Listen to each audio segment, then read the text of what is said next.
ಗೃಹಲಕ್ಷ್ಮಿ ಯೋಜನೆಗೆ ಗೈಡ್ಲೈನ್. ಇನ್ಮುಂದೆ ಅತ್ತೆ ದುಡ್ಡು ಸೊಸೆಗೆ. ಪ್ರತಿ ಹಳ್ಳಿಯಲ್ಲೂ ಗ್ಯಾರಂಟಿ ಸಮಿತಿಗಳು ರಚನೆ. ಹೊಸ ಅರ್ಜಿಯನ್ನ ಎಲ್ಲೆಲ್ಲಿ ಸಲ್ಲಿಸಬೇಕು? ಅರ್ಜಿ ಸಲ್ಲಿಕೆಗೆ 3 ಕಡೆ ಮಾತ್ರ ಅವಕಾಶ. ನಮಸ್ಕಾರ ವೀಕ್ಷಕರೇ, ನಾನು ವಿಮಲಾ ನಾಗರಾಜ್.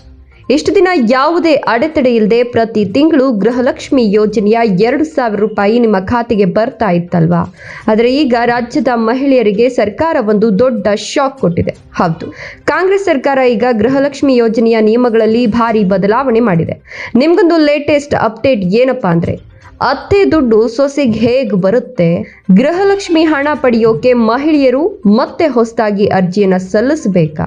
ಹಾಗಾದ್ರೆ ನೀವು ಈಗಾಗಲೇ ಸಲ್ಲಿಸಿರೋ ಹಳೆ ಅರ್ಜಿ ಏನಾಗುತ್ತೆ? ಇನ್ಮುಂದೆ ಎಲ್ಲಂದ್ರಲ್ಲಿ ಅರ್ಜಿ ಹಾಕೋ ಹಾಗಿಲ್ವಾ? ಈ ಎಲ್ಲ ಪ್ರಶ್ನೆಗಳಿಗೆ ಇವತ್ತು ಮಹಿಳಾ ಮತ್ತು ಮಕ್ಕಳ ಅಭಿವೃದ್ಧಿ ಇಲಾಖೆ ಮಹತ್ವದ ಉತ್ತರ ನೀಡಿದೆ. ಈ ಬಾರಿ ಸರ್ಕಾರ ಕಠಿಣ ಮಾರ್ಗಸೂಚಿಗಳನ್ನ ಬಿಡುಗಡೆ ಮಾಡಿದೆ. ಹಾಗಾದ್ರೆ ಹೊಸ ನಿಯಮಗಳು ಏನು? ಪಿನ್ ಟು ಪಿನ್ ಮಾಹಿತಿಯನ್ನ ಈ ವಿಡಿಯೋದಲ್ಲಿ ಹೇಳ್ತೀನಿ. ಎಲ್ಲೂ ಸ್ಕಿಪ್ ಮಾಡದೆ ಕೊನೆ ತನಕ ನೋಡಿ. ಮತ್ತೆ ಇದೇ ರೀತಿ ಉಚಿತವಾಗಿ ನೋಟಿಫಿಕೇಶನ್ ಮೂಲಕ ಮಾಹಿತಿಗಳನ್ನು ಪಡೆಯಲು ನಮ್ಮ ಚಾನೆಲ್ ಅನ್ನು ಸಬ್ಸ್ಕ್ರೈಬ್ ಮಾಡಿಕೊಂಡು ಪಕ್ಕದಲ್ಲಿ ಬರುವ ಬೆಲ್ ಮೇಲೆ ಕ್ಲಿಕ್ ಮಾಡಿ. ಹಾಗೆ ವಿಡಿಯೋಗೆ ಒಂದು ಲೈಕ್ ಕೊಟ್ಟು ನಮ್ಮನ್ನ ಸಪೋರ್ಟ್ ಮಾಡಿ. ವೀಕ್ಷಕರೇ, ಕಳೆದ 3-4 ದಿನಗಳಿಂದ ರಾಜ್ಯದ ಮಹಿಳೆಯರಲ್ಲಿ ಒಂದು ದೊಡ್ಡ ಗೊಂದಲ ಶುರುವಾಗಿತ್ತು. ಹೌದು, ಸರ್ಕಾರ ಯೋಜನೆ ಆರಂಭವಾದಾಗಿನಿಂದ ಇದುವರೆಗೂ ಬರೋಬ್ಬರಿ 72,000 ಕೋಟಿ ರೂಪಾಯಿಗಳಿಗೂ ಅಧಿಕ ಹಣವನ್ನ ಮಹಿಳೆಯರ ಖಾತೆಗೆ ಜಮೆ ಮಾಡಿದೆ.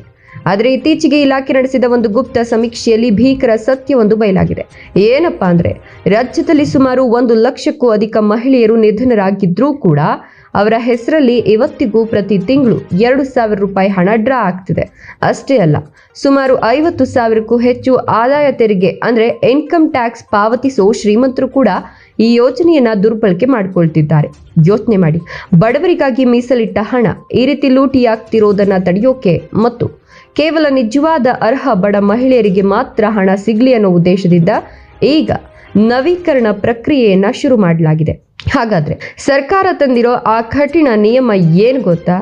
ಇನ್ಮುಂದೆ ನೀವು ನಿಮ್ಮ ಮೊಬೈಲ್ನಲ್ಲೋ ಅಥವಾ ನಿಮ್ಮ ಪಕ್ಕದ ಸೈಬರ್ ಸೆಂಟರ್ಗಳಲ್ಲೋ ಗೃಹಲಕ್ಷ್ಮಿ ಯೋಜನೆಗೆ ಅರ್ಜಿ ಸಲ್ಲಿಸೋಕೆ ಖಂಡಿತ ಅವಕಾಶ ಇಲ್ಲ. ಹೌದು, ಮೊಬೈಲ್ ಅಪ್ಲಿಕೇಶನ್ ಸಂಪೂರ್ಣ ಬಂದ್ ಆಗಿದೆ.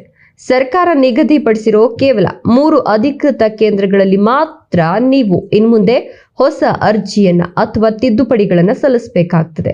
ಅವುಗಳಂದ್ರೆ, ಮೊದಲನೆಯದ್ದು ಬೆಂಗಳೂರು 1 ಅಥವಾ ಜಿಲ್ಲಾ 1 ಕೇಂದ್ರಗಳು, ಎರಡನೆಯದ್ದು ಕರ್ನಾಟಕ 1 ಕೇಂದ್ರಗಳು ಮತ್ತು ಮೂರನೆಯದ್ದು ನಿಮ್ಮ ಹತ್ತಿರದ ಗ್ರಾಮ 1 ಕೇಂದ್ರಗಳು. ಹೌದು, ರಾಜ್ಯಾದ್ಯಂತ ಇರೋ ಕೇವಲ 15,000 ಅಧಿಕೃತ ಕೇಂದ್ರಗಳಿಗೆ ಮಾತ್ರ ಸರ್ಕಾರ ಈ ಅವಕಾಶ ಕೊಟ್ಟಿದೆ. ಖಾಸಗಿ ಸೈಬರ್ ಸೆಂಟರ್ಗಳಲ್ಲಿ ಹಣ ವಸೂಲಿ ಮಾಡೋದು ಮತ್ತು ನಕಲಿ ದಾಖಲೆ ಸೃಷ್ಟಿಸೋದನ್ನ ತಡೆಯೋಕೆ ಸರ್ಕಾರ ಈ ಬಾರಿ ದೊಡ್ಡ ಬ್ರೇಕ್ ಹಾಕಿದೆ. ಇಷ್ಟೇ ಅಲ್ಲ ವೀಕ್ಷಕರೇ, ಇನ್ಮುಂದೆ ಪ್ರತಿ ಹಳ್ಳಿಯಲ್ಲೂ ಗ್ಯಾರಂಟಿ ಸಮಿತಿಗಳು ರಚನೆಯಾಗಲಿವೆ. ಈ ಸಮಿತಿಯ ಅಧಿಕಾರಿಗಳು ನೇರವಾಗಿ ನಿಮ್ಮ ಮನೆಗೆ ಬಂದು ಲೈವ್ ಆಗಿ ತಪಾಸಣೆ ಮಾಡ್ತಾರೆ. ನೀವು ಅದೇ ಮನೆಯಲ್ಲಿ ವಾಸವಿದ್ದೀರಾ?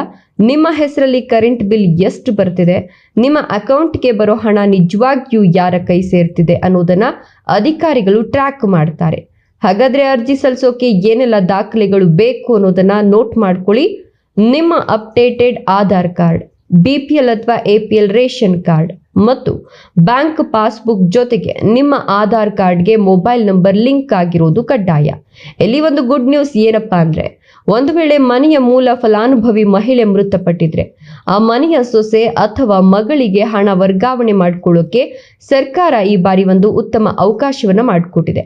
ಇದು ನಿಜಕ್ಕೂ ಸ್ವಾಗತಾರ್ಹ ಬದಲಾವಣೆ.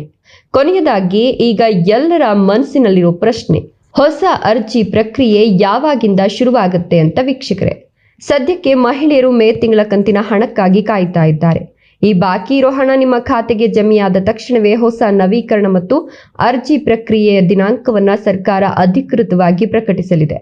ಅಲ್ಲಿಯವರೆಗೂ ನಿಮ್ಮೆಲ್ಲ ದಾಖಲೆಗಳನ್ನ ಸರಿಯಾಗಿ ಸಿದ್ಧಪಡಿಸಿ ಇಟ್ಕೊಳ್ಳಿ. ಸರ್ಕಾರದ ಅಧಿಕೃತ ದಿನಾಂಕ ಘೋಷಣೆಯಾದ ತಕ್ಷಣ ನಾನು ಮತ್ತೊಂದು ವಿಡಿಯೋ ಮೂಲಕ ನಿಮಗೆ ಅಪ್ಡೇಟ್ ಕೊಡ್ತೀನಿ. ಈ ಮಾಹಿತಿ ನಿಮಗೆ ಇಷ್ಟ ಆಗಿದ್ರೆ ದಯವಿಟ್ಟು ಈ ವಿಡಿಯೋಗೊಂದು ಲೈಕ್ ಮಾಡಿ, ನಿಮ್ಮ ಸ್ನೇಹಿತರು ಮತ್ತು ಮನೆಯ ಮಹಿಳೆಯರ ಜೊತೆ ಶೇರ್ ಮಾಡಿ. ಇದೇ ತರಹದ ಗ್ಯಾರಂಟಿ ಯೋಜನೆಗಳ ನಿಖರ ಅಪ್ಡೇಟ್ಸ್ಗಳಿಗಾಗಿ ನಮ್ಮ ಚಾನೆಲ್ ಅನ್ನ ಈಗಲೇ ಸಬ್ಸ್ಕ್ರೈಬ್ ಮಾಡ್ಕೊಳ್ಳಿ. ಧನ್ಯವಾದಗಳು.